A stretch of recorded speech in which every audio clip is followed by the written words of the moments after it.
ರೀತು, ನೀನು ನಿಮ್ಮ ಮನೆಯವರು ಮನ್ಸು ಮಾಡಿದಿದ್ರೆ ನನ್ನ ಕರ್ಕೊಂಡು ಹೋಗಿ ಮದುವೆ ಮಾಡ್ಕೋಬೋದಿತ್ತು. ಆದರೆ ನಮ್ಮ ತಂದೆನ ಒಪ್ಪಿಸಿ ಮದುವೆ ಮಾಡ್ಕೊಳ್ಳೋದಕ್ಕೆ ನಿಮ್ಮ ಫ್ಯಾಮಿಲಿ ಒಪ್ಕೊಂಡ್ರಲ್ಲ, ನಿಜವಾಗ್ಲೂ ನಿಮ್ಮ ಫ್ಯಾಮಿಲಿಯವರು ತುಂಬ ಗ್ರೇಟ್. ಜನನಿ, ಅಪ್ಪ ಅಮ್ಮಗೆ ತುಂಬ ಖುಷಿಯಾಗೋ ವಿಷಯ ಏನು ಗೊತ್ತಾ? ಮಕ್ಳು ಹುಟ್ಟೋದು. ತುಂಬ ನೋವಾಗೋ ವಿಷಯ ಏನು ಗೊತ್ತಾ? ಅವ್ರ ಕಣ್ಣಾರೆ ಮಕ್ಳು ಸಾವನ್ನ ನೋಡೋದು.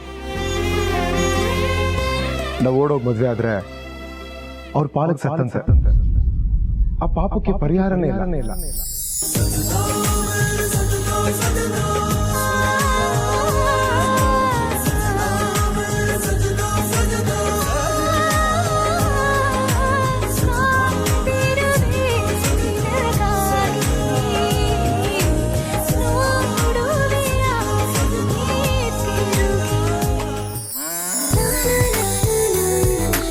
ಓಯ್, ತಪ್ಕೋಬೇಕು ಅನ್ನಿಸ್ತಾ ಇದೆಯಾ? ನನಗೇನು ಅಭ್ಯಂತರ ಇಲ್ಲಪ್ಪ. ಹೋಗೋ. ಸರಿ ಬಿಡು, ನಾನೇ ತಪ್ಕೊಂತೀನಿ.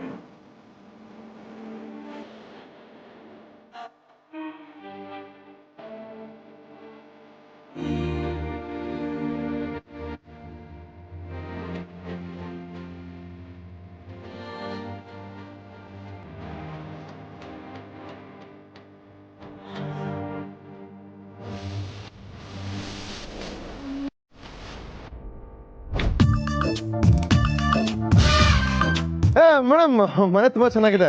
ಕಟ್ಟಿರೋ ಕಾಯಿ ಅಂತೂ ಅದ್ಭುತ.